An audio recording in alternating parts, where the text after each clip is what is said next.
Поговорим о деньгах. Какие евреи не любят говорить про деньги? Что мы продаем и что мы покупаем у Израиля? I love your melons. Arbuza is excellent.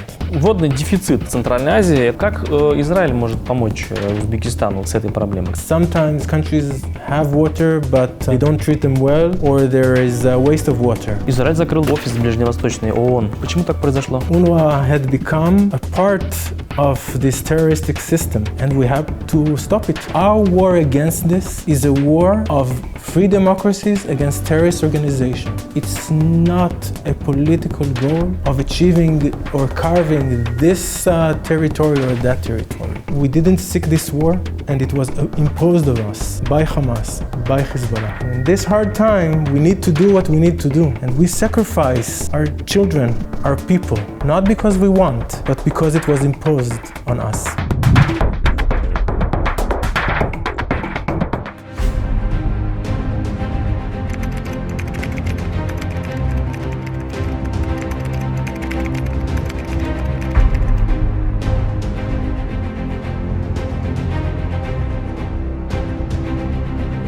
Hello. Hello. Nice to meet you. Heard so much about you. Thank you. Me too.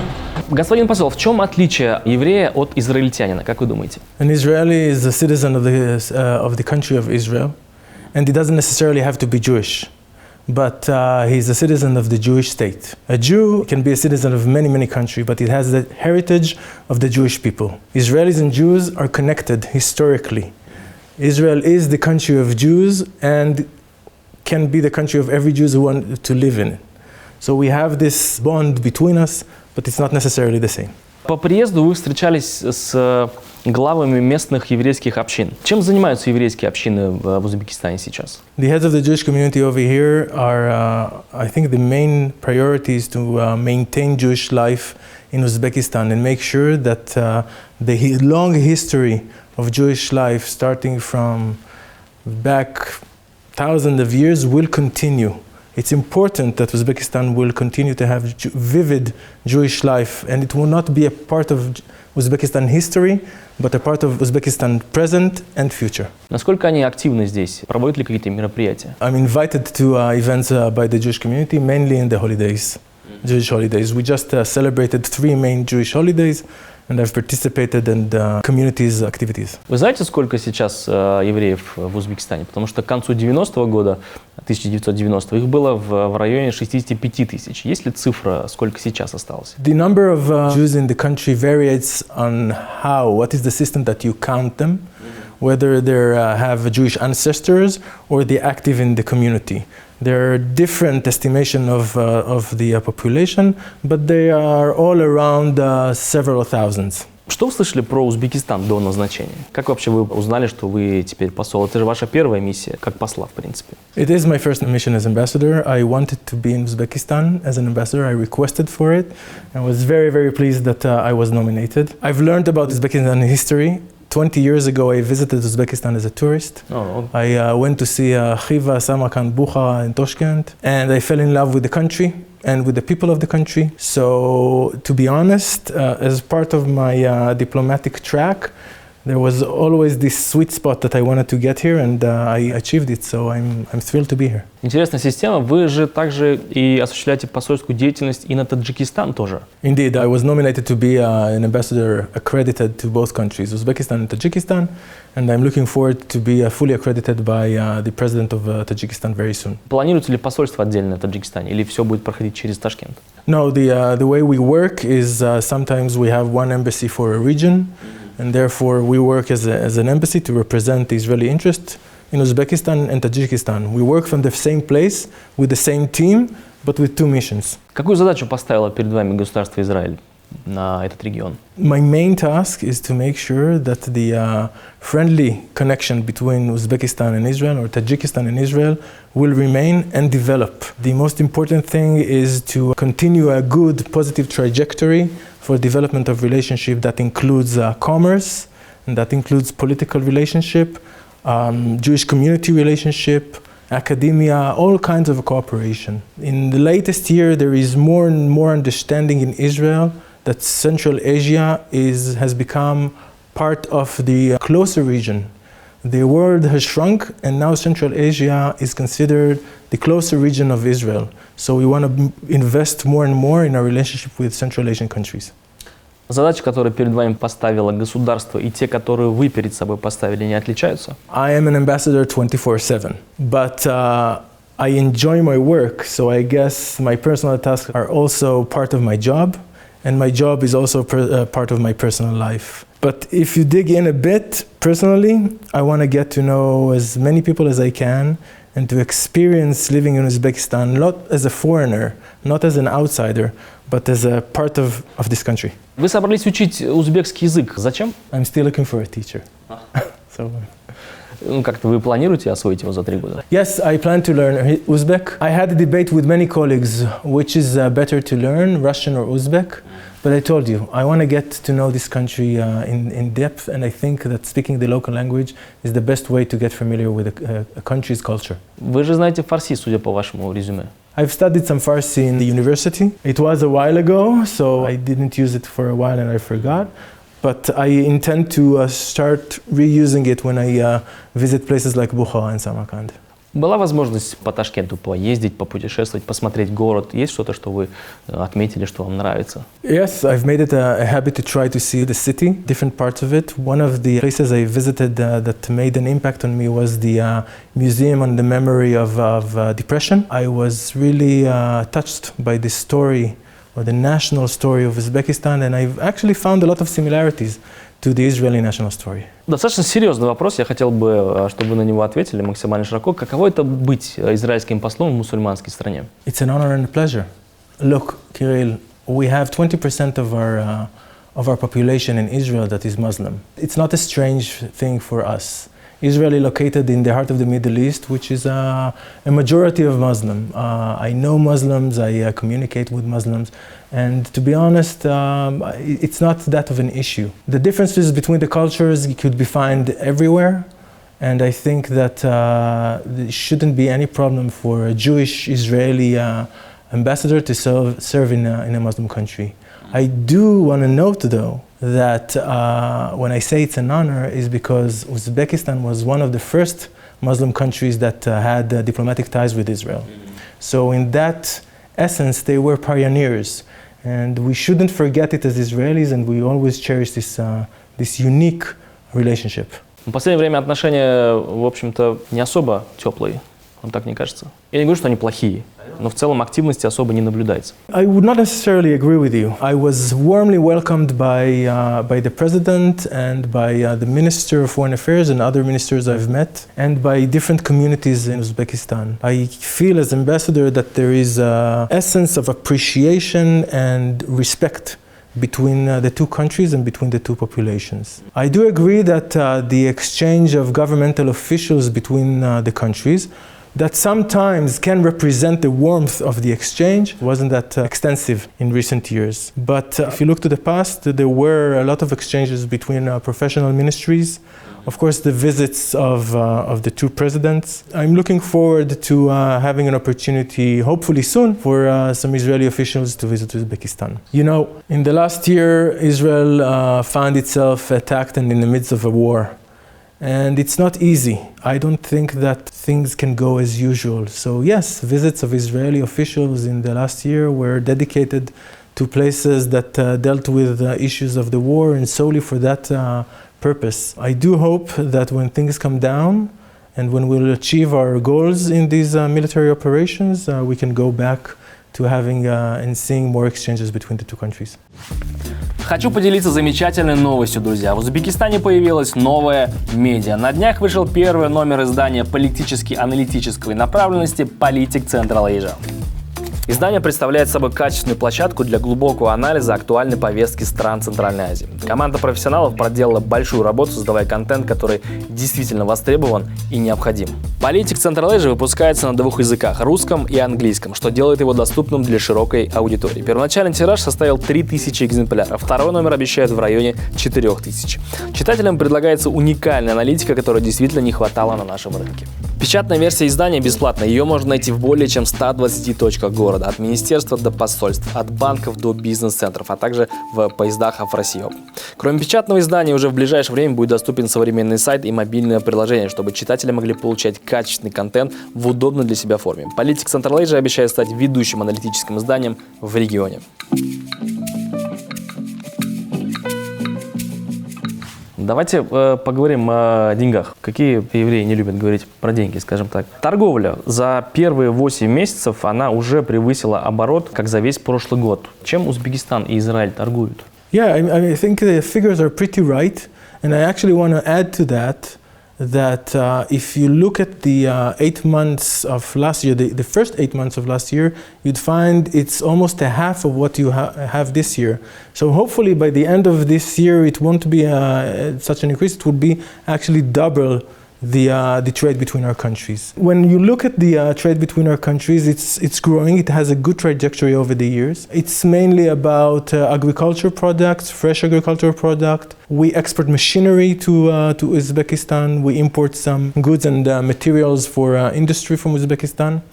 But I want to say that these figures, who are growing rapidly, they do not include or represent any services. Tourism, for example, or other services are not included in these numbers. Hence, the trade volume or the exchange volume between our countries is much bigger. Есть какие-то конкретные планы, что планируется реализовать в ближайшие годы для расширения товарооборота? Definitely. Look, the current situation, the last year wasn't a regular year. We found ourselves in a situation of war. And we had to change the way that we've traded with the world and diversify the sources of our import. So I think Uzbekistan is exporting more to Israel right now. It's a good trajectory, and there are several plans that we are currently working on to increase this import from Uzbekistan and Israeli export to Uzbekistan. Как израильские предприниматели оценивают инвестиционный климат в Узбекистане? Есть ли какие-то препятствия для них? Можно ли что-то улучшить, как вы думаете, если вы успели погрузиться в эти дела? I want to start just to say that I think Uzbekistan is a different country than the one I saw when I was here 20 years ago.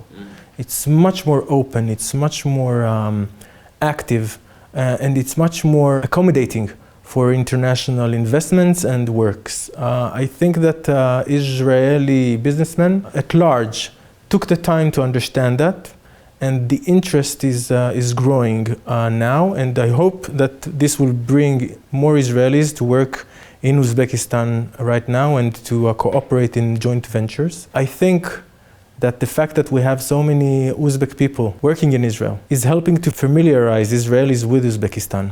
And that will assist to see more Israelis come and look at what they can do to work in Uzbekistan and cooperate with Uzbekis. Интересно, насколько сильно отличаются ведение бизнеса в Израиле и в Узбекистане? Вы слышали что-нибудь об этом? Есть ли свои определенные особенности? I think the main difference between Uzbekis and Israelis is that as Israelis, as the startup nation, we are very used to developing an idea, developing a technology, and come up with this product that we want to share and sell to other people in other countries.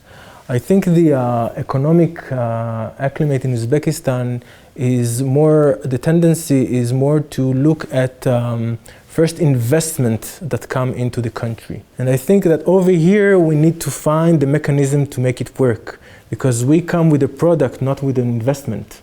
And there should be a party, whether it's Uzbeki party or a third party, that will bring the investment. Стоит ли у вас конкретная задача по привлечению израильских бизнесменов в Узбекистан или наоборот? As the ambassador of Israel in Uzbekistan, I have the obligation of making sure that Uzbeki businessmen will come and look at opportunities in Israel. So bringing Uzbek investments into Israel. It is my counterparts, Mr. Aminov, who's a fantastic ambassador, to do the other way around. But Kirill, I want to share with you my point of view. Finally. Today is the economy of the world has difference. Yes, by the book, I need to bring investors from Uzbekistan to Israel. But to be honest, any kind of deal that will include Israelis and Uzbekis If it's here or if it's there, it's good for our relationship, and I will support and do my best to make it happen. Сколько сейчас израильских компаний уже работает в Узбекистане? Есть у вас примерная статистика? Last time I looked, there were around 200 Israeli companies that have had businesses in Uzbekistan. Я знаю, что это сельское хозяйство, это ирригация, это кибербезопасность. В каких отраслях еще мы могли бы взаимодействовать, как вы думаете? I think that we can cooperate in any fields that we would like to. There is a lot of know-how and experience that Israel can bring on the table. I just want to mention two things. One is medicine and pharma. Israel has a great expertise of medicine, medical technologies, and medical system, how to run a national organized medical system. We've been proved as very good in that, and that's something that we can bring on the table with Uzbekistan. The other thing that we can talk about is education. Your country has a very large young population. We have quite some knowledge and background about educational system and developing educational system. And that's another thing that I think would be beneficial for both parties. Looking at the future of Uzbekistan, these are two elements that we should invest more in. Когда мы готовились к интервью, было обсуждение насчет проектов, которые касаются кибербезопасности. Сказали, что, в принципе, это лучше не обсуждать. Почему? I think cooperation with Israeli companies at large, cybersecurity is something that we do and something that we work and discuss. And there are levels of cybersecurity cooperation that cannot be discussed. В сентябре 2023 года Узбекистан и Израиль сняли ограничения по авиаперевозкам. Как с тех пор изменилось количество рейсов и планируются ли какие-то новые рейсы или авиакомпании? Yeah, look, I want to share with you a moment I had a couple of weeks ago. I was at the airport waiting for some guests arriving from Israel. And at the same moment, we had two aircrafts landing pretty much at the same time, both filled with people coming to Uzbekistan from Israel. For me, it was phenomenal. It's not only one air company that is now operating lines to Israel, but three. We're talking about a volume of 8 weekly flights between the countries. And that is an increase, a huge increase from what we have only months ago. I see these airplanes when I fly. When they come here, they are filled with Israeli tourists and people who come to check businesses and opportunities. When they go back to Israel, they're filled with Uzbeki citizens that go to work in Israel in different sectors. And I think it does miraculous things for our bilateral relationship. Насколько мне известно, еще одна авиакомпания планирует осуществлять рейсы в ближайшее время. Правда ли это? Будет 4 в итоге. I am aware of 3. So we currently have Havai Olari and we have Kanot Shark. Centromer is now starting flights to Israel. А возможно ли, что израильские авиакомпании будут летать? Yes, it is definitely possible. We are checking this opportunity of having Israeli airlines flying to Uzbekistan. And I really hope that it will happen soon. There is no good reason for this not to happen. В феврале этого года Израиль ратифицировал заявку Узбекистана о вступлении в ВТО. Какие выгоды, на ваш взгляд, Узбекистан может получить от участия в ВТО? We supported the Uzbekistan candidacy to the WTO because we view Uzbekistan as a friendly country and a country that we would like to increase the trade relationship with. When we're talking about joining this club of countries of WTO, we're talking about a stamp, a proof that you have high standards regarding to regulation of trade, and that basically opens doors to increase more trade, to sign more agreements, and to check more cooperations. Разделяете мнение, что Узбекистану в целом не особо нужно быть в ВТО, несмотря на такую активную пиар-кампанию? I disagree. It's about time that Uzbekistan joins the WTO. I am looking forward to use this platform to enlarge our cooperation. For example, I think a way we can do that is cooperating and exchanging methodologies with regards to customs. Customs of imports, of legislation, registration, but also with regards to countering drug trafficking with customs or security that is done by customs. This is things that we are very good in, and I think that can serve for the benefit of the two countries to cooperate on. Вы же знаете наверняка, что есть такое противопоставление между ЕАЭС и ВТО. Одна часть мира пытается нас затянуть в ЕАЭС, другая в ВТО. Вам не кажется это странным? When it comes to Israel, Uzbekistan should be a part of the WTO. I think that's what's important for us. This is what we support. As I told you before, that will help increase the cooperation between the two countries. Вы упомянули про сельское хозяйство. Что мы продаем и что мы покупаем у Израиля? There's different things. We are talking about fresh foods. I can tell you that recently I've seen Uzbek apricots. It's highly demanded by Israelis recently. And there is ventures that are supported by the governments of plants of dried fruit coming to Israel. It's something that Israelis consume a lot. Uzbekistan has a good product. We're talking about also fresh fruit and vegetables. As I told you, we are diversifying the sources of imports. When we talk about fresh foods, Uzbekistan is definitely a market that we're exploring more and more. Вы согласны, что наши фрукты вкуснее, чем ваши? It depends which fruits. Абрикосы, персики, арбузы. I love your melons. Arbuz is excellent. Watermelons and melons are excellent. Хорошо, будем считать, что да. С официальными визитами как-то у нас не ладится в целом. Планируются ли какие-нибудь визиты на государственном уровне в ближайший год-полтора? Может быть, на уровне министерств каких-то? I think it could be understandable that during these difficult times my country is experiencing, the number of visits of high ministers to Uzbekistan and visits of Uzbeki officials to Israel would be reduced. Yes, I'm looking forward as an ambassador to hosting members of my government and parliament to visit Uzbekistan, hopefully very soon. По данным МИД Узбекистана, на октябрь 2023 года в Израиле проживало около 10,5 тысяч граждан Узбекистана. После начала войны сильный ли был отток? On the contrary, what I see is that Uzbekis are traveling to Israel mainly to work. We have a growing flow of Uzbeki citizens that are going to Israel. I have the task of allowing all these citizens visas in my embassy, and I didn't see a very vast movement of Uzbekis back to Uzbekistan because of the situation in Israel. Чем они в основном занимались? There are several sectors of employment of Uzbekis in Israel. Most of them are home care, so caregivers for elderly people, for example. And the other sector is construction. We have great need for both. There is a growing number of Uzbekis that are traveling to work in these sectors. And as I told you, I think this helps to familiarize Uzbekis with Israel and the situation in Israel and the vivid countries of Israel and its population. And also Israelis, they get familiar with Uzbekis and then they want to come here and visit and see and to see in their own eyes the stories that they've heard. So it brings our people together. Израиль, как вы сами упомянули ранее, каждый день бомбят, соответственно, есть разрушения. Я знаю, что есть большой запрос на строителей. Есть ли какие-нибудь специальные, не знаю, программы или какие-то сборы на привлечение узбекистанских строителей? So we're looking for construction employees that will help build homes. We have communities that were destroyed because of the attacks of Hamas and Hezbollah. We have communities in the north that were damaged. Houses that needs to be built. In the south, around Gaza, houses in Israel needs to be built. But the demand of construction employees is not because of the war. It has begun before that. We have growing population. There is need for housing for young couples and the citizens of the country. And there are great projects of building apartments, buildings, so there is a demand for workers. На каком уровне примерно заработные платы для строителей в Израиле?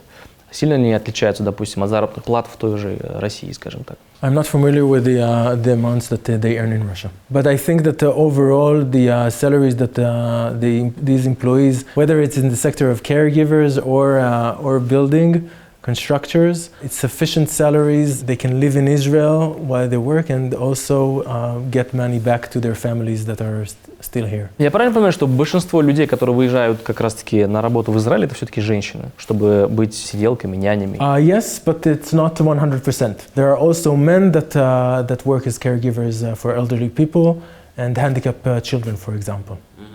Еще одна интересная область, в которой мы раньше, по крайней мере, взаимодействовали, это был медицинский туризм. На каком уровне сейчас там все происходит? It's the same situation it used to be. I would not shy away of saying that we have excellent medical services, that Israeli medicine is top ranking in the world, and that there are operations that can be done in facilities in Israel that get the best results worldwide. So people that would like to get these treatments and are not able to get it elsewhere will travel to Israel to do that. We try as an embassy to accommodate these visas and to allow it. Наверняка вы знаете, что при помощи посольства Государства Израиля в Узбекистане и при личном участии вашей бывшей коллеги был построен детский хоспис Таскин. Планируются ли похожие мероприятия в ближайшее время?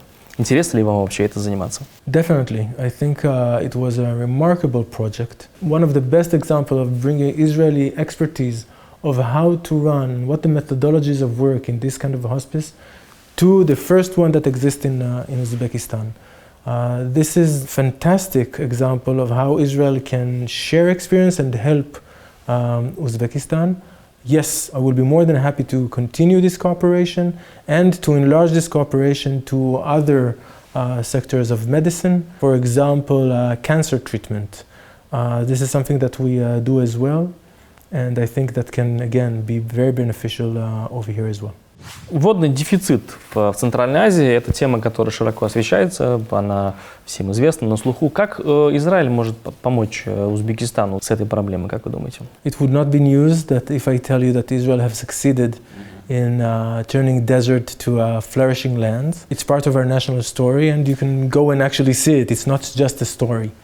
We have different water companies with different technologies. The reuse of water, water purification, and use of water installation had become a cutting-edge technologies that we can offer. Sometimes countries have water, but they don't treat them well, or there is a waste of water. We have the technologies and ways to make sure that there would be sufficient water for any country's population. I think that this kind of cooperation we've experienced with Uzbekistan in the past is still happening and will happen in the future. Какие-то конкретные проекты планируются? It depends on different tenders that they have and the ability of Israeli companies in this situation to apply to these tenders. But as an ambassador, I will support any Israeli companies that will apply. В 2019 году совместно с Израилем был реализован проект Watergen, установка для генерирования питьевой воды из воздуха. Ее испытали в Бухарской области. Что дальше с этим проектом? To be honest, unfortunately, there wasn't a follow-up on this project. Проект засох, собственно. There wasn't a follow-up on this project. It happens, but it doesn't necessarily mean that it cannot work elsewhere. Расскажите про проекты компании Netafim, которые здесь работают очень долго и, можно сказать, достаточно успешно. Netafim was a pioneer in water irrigation for many years. They've developed technologies and they came to implement different projects over here, whether it's national or private. They were quite successful in different areas and hakimiyat of the country. They're still operating in different scales. We are working with them. The world develops. The technology that Netafim came with in the past, it has now grown a bit older. Some other companies came with similar. Netafim is working to be the cutting edge and to improve their technologies and come up with something that would be modern and new, and only Netafim can offer. So this is where we're aiming, and I think that we can definitely put that to implementation here. Когда мы опять готовились к вам, нам сказали, что вот новый человек, пока закрыто, нельзя снимать в резиденции, то нельзя, все нельзя. А тут вы в октябре у себя в Твиттере выкладываете видео о том, что посольство Ирана в Ташкенте распространяет письма с приглашением подписать книгу соболезнований. Look at just what landed on my desk. This is a letter, not verbal, from the embassy of Iran in Tashkent, inviting people to sign a condolences book. A condolence book of no other than the arch-terrorist Hassan Nasrallah.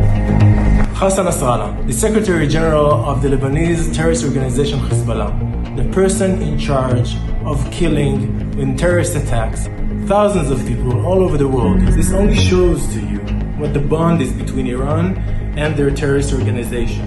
It only shows to you that Iran used Hassan Nasrallah and Hezbollah as a tool. So all this will be happening tomorrow. But you know what I'll be doing tomorrow? Tomorrow I'm going to celebrate the Jewish New Year's, like we celebrated for thousands of years.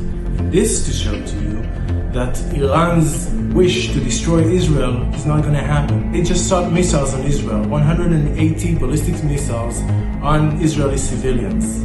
But they're not going to get the upper hand, and we will continue to celebrate the Jewish New Year's many, many years from now. Достаточно необычно для посла активность. Почему вы так остро среагировали на этот факт? I think diplomacy is changing. Diplomats should speak the language of the public and to talk not only like we did in the past to the governments, but also to people. In this video, I spoke with the people of Uzbekistan. I've explained to them that the fact that the Iranians are opening a condolences book for Hassan Nasrallah means that Hezbollah is a terror organization that serves only the benefit of Iran to fight Israel, and is not in any way a good representation of the Lebanese statements. That was so clear to me that I thought I should make that point and share it with the people of Uzbekistan. Как вы думаете, насколько это было этично с дипломатической точки зрения, учитывая то, что Узбекистан всегда стремится к добрососедским отношениям, и мы достаточно такие нейтральные ко всем странам? I am the representative of the state of Israel. We are in direct war with Iran, who in the 7th of October helped Hamas launch the most murderous attack on Israeli citizens since the days of the Holocaust. On the 8th of October 23, they've assisted Hezbollah to attack us from the north. They're still attacking us to this day. They've operated with the Houthis in Yemen, with the Shiite Iraqi militias, with the Syrians on 7 fronts against Israel. I don't think that as an Israeli diplomat, I should spare harsh words from this regime who's trying to destroy my country. Для Узбекистана это достаточно необычная история. У вас не было каких-то разговоров, сложностей из-за этого? No, none whatsoever. I think we have good conversation with Uzbeki officials on the situation in my country. I do respect the Uzbeki stance. I think that overall the Uzbeki government would want to see calm coming back to my region. I appreciate their attempts to restore peace, but we are now in the state of war. We still have 100 hostages held in Gaza by the Hamas murderous organization, terrorist organization. And that should be acknowledged, that we didn't seek this war, and it was imposed on us by Hamas, by Hezbollah. Означает ли это, что вы будете, в принципе, продолжать делать такие активности периодически? Like videos, you mean? Yeah. As I told you, I think nowadays diplomacy has different areas and methodologies. Making videos is one of them. Дипломатия меняется, вы сказали, что нужно быть открытыми, но сегодня вы не особо открыты. Или мне так показалось? Поделитесь какой-нибудь новостью, какой-то информацию, связанную с нашими отношениями между Узбекистаном и Израилем. Хотя бы для заголовка. The issue is that I cannot announce it before the local government announces it. That's going against diplomatic protocol. Making movies about Islamic regime does not go against any diplomatic protocol. I would not want to treat my hosts disrespectfully. Вчера в новости прочитал я, что Израиль закрыл офис ближневосточный ООН. Можете немного рассказать, почему так произошло? This decision was taken by the Israeli Knesset after years that we were saying that UNRWA has become an organization that actually supports incitements against Jews and against Israeli. They teach in their systems, their school systems, they taught the students against Jews, like anti-Semitic materials, and incitements against Israelis.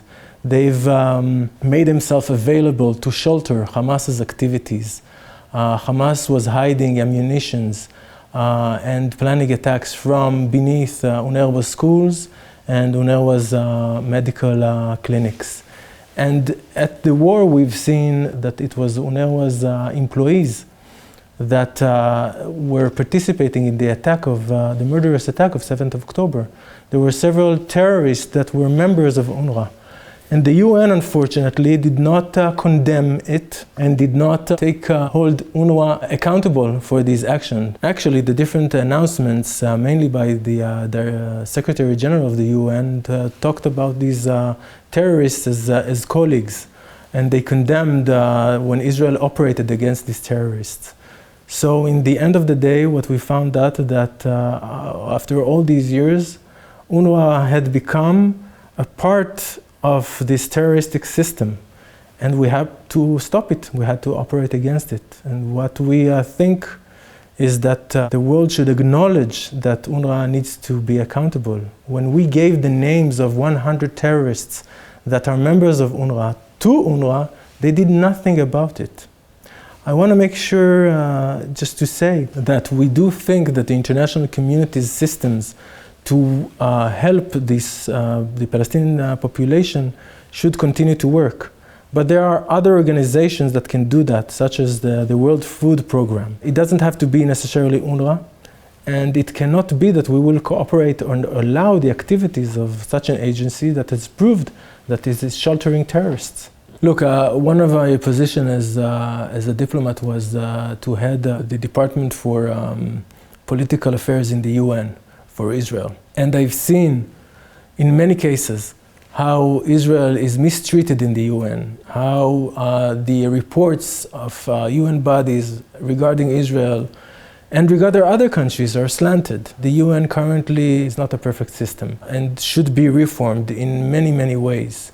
I think that there should be a very loud international voice of the free governments and the free countries that these international establishments that we've grew on should be changed and reformed for the best and be restored as stable systems that would not be used as a platform to politically slam each other.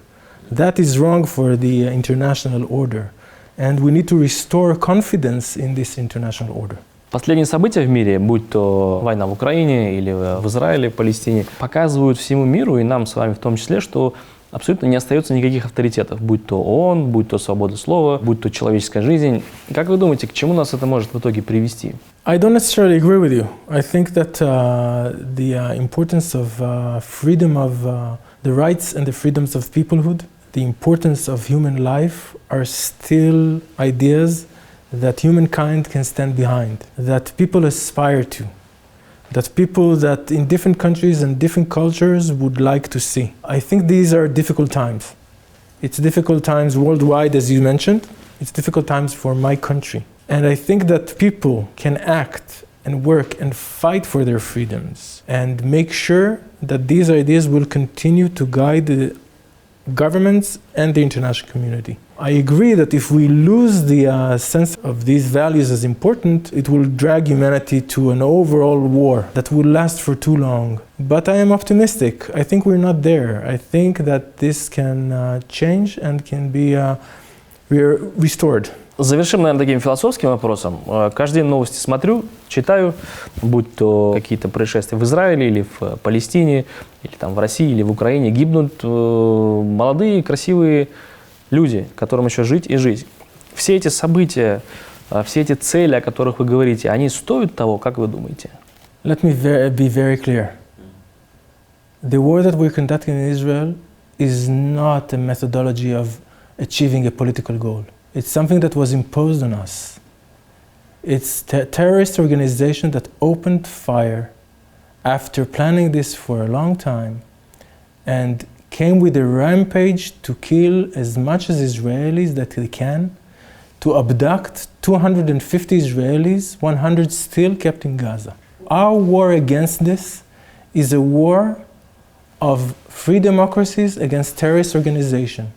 It's not a political goal of achieving or carving this territory or that territory. It's about the essence of us maintaining our country as a free country and maintaining the security of our citizens, something that is an obligation of every country in the world. And in this hard time, we need to do what we need to do. And we sacrifice our children, our people, not because we want, but because it was imposed on us, because we have to. Because the alternative, if not doing that, is to continue to live in a surrounding that has armies of terrorism that want to destroy us, to annihilate Israel. It's not about carving a border here or there. It's about the total destruction of Israel as a country, as a civilization. This is something that I cannot live with, and therefore we are in this situation. But we cannot in any way confuse this with a political goal. Спасибо. Thank you very much.